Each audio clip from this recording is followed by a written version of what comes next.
but they're under GDPR regime. So the guardrail they had was that while the developer could provision environments anywhere, test environments anywhere. So if she needs a test environment and the only available test environment or the people she's working with is, let's say, overseas in India or in Singapore or somewhere, she can provision that environment. But the moment she tries to provision data to the test environment, there's a guardrail which checks and sees, is this data masked? Has all the privacy information to make it GDPR compliant been removed from it so that it is totally GDPR compliant? There is obfuscation or tokenization, whatever mechanism you might be using to remove all the privacy information before it gets provisioned. If the data set she has, which she wants to test against, has not been sanitized, then she cannot provision it to that environment which is outside the EU boundaries. If it is, she can. That's a guardrail. That's an example of a guardrail.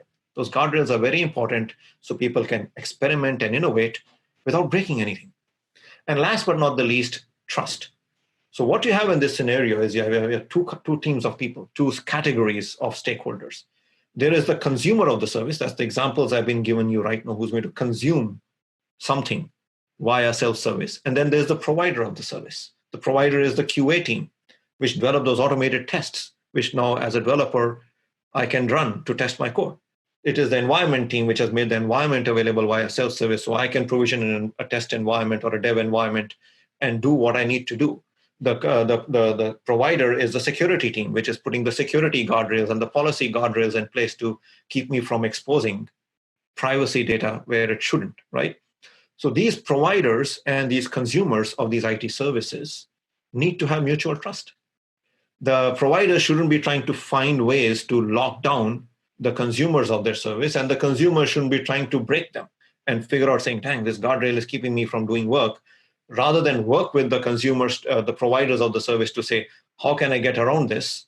They try to hack their way around it. They try to figure out, a way to go around it and say, I really need to do this and I'm not going to talk to them. I'm going to figure out a way to work within the guardrails, but still get my job done and find a weakness in the guardrails. So this mutual environment of trust through communication and collaboration, right?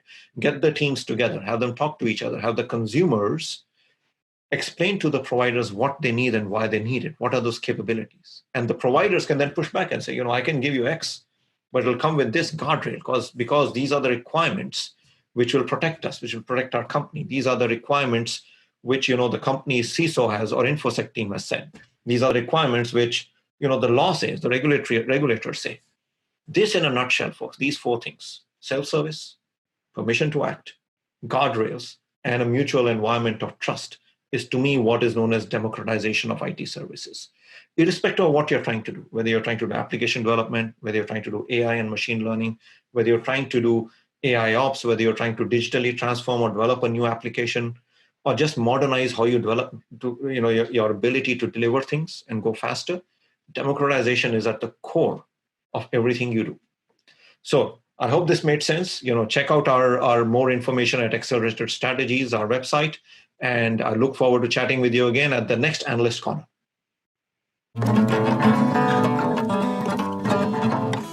Elsa, you're all over the place. How am I supposed to do anything when she's over here just doing her own thing? Okay, well, maybe if Dan played more than just one string, we'd all be more on the same page. Are you out of your mind? Okay, I do the E string. That's my job. Isn't there an easier way to do this? There has to be. I literally just suggested something. Right? Nobody ever listens to me, though, so... ridiculous every time. When your team's not on the same page, things can get weird, fast. Don't make your DevOps team live like this. El tutto tu tempo es finito, Dan. See? It's like we're not speaking the same language.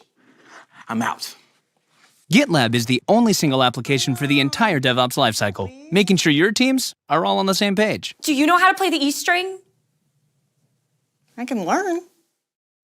Our next episode is our channel roundup featuring those two wild and crazy channel happy hour guys, Mike Vizard and Frank Olhurst, and they're going to give us their take and news on what's going on in the channel. Frank and Mike, take it away.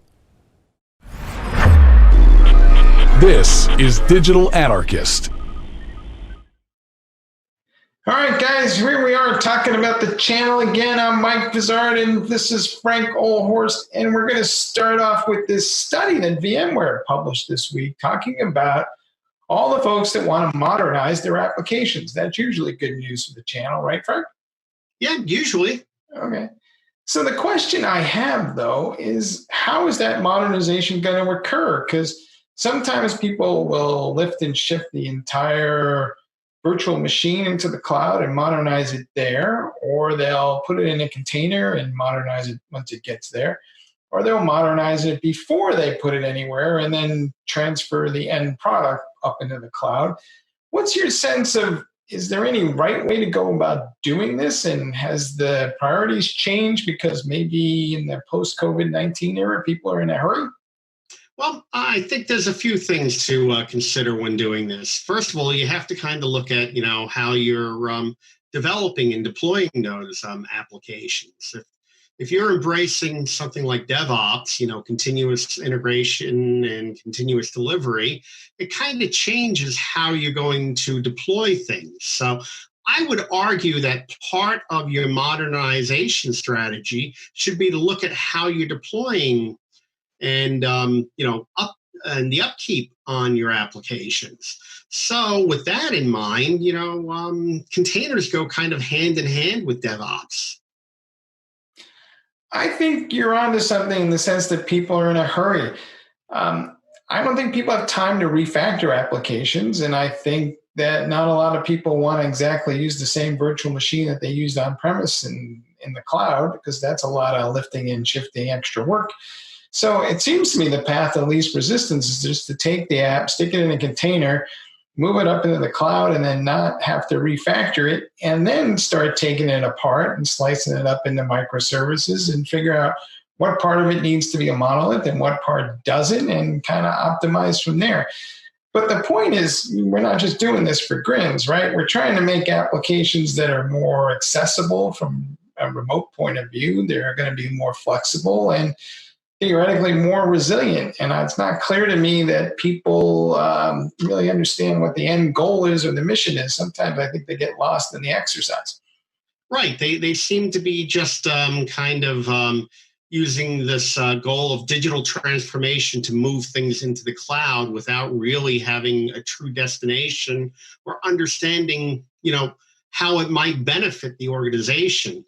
And, as for the, the challenge when it comes to getting the proper talent on board along with the speed to make these things happen, organizations might want to start looking at their tool sets, and they might want to start looking into, low code, no code tools to start building some applications and bring that into their DevOps model to help them more quickly deploy these applications while actually modernizing them instead of just, grabbing them and throwing them into the cloud.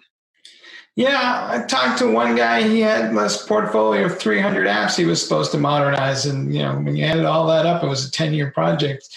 Quickly figured out that maybe he should just concentrate on the 50 that matter. So maybe that's part of the art of being in the channel, is to identify the 50 that matter for a customer. Right. All right. Elsewhere this week, we saw Commvault extend its alliance with Microsoft. Commvault has this SaaS platform called Metallic, which instead of using on-premise facilities to manage data protection, you use Metallic. It's up in the cloud. It's a lot like many other platforms that do the same thing. The cool thing from a channel perspective is, they're going to be on the same paper now with Microsoft Azure. So if you buy this as a customer up in the marketplace, it will come as a build service on the same piece of paper. And the two companies are going to align their channel teams, and channel guys will get compensated for selling either one. Either they're a Microsoft partner or a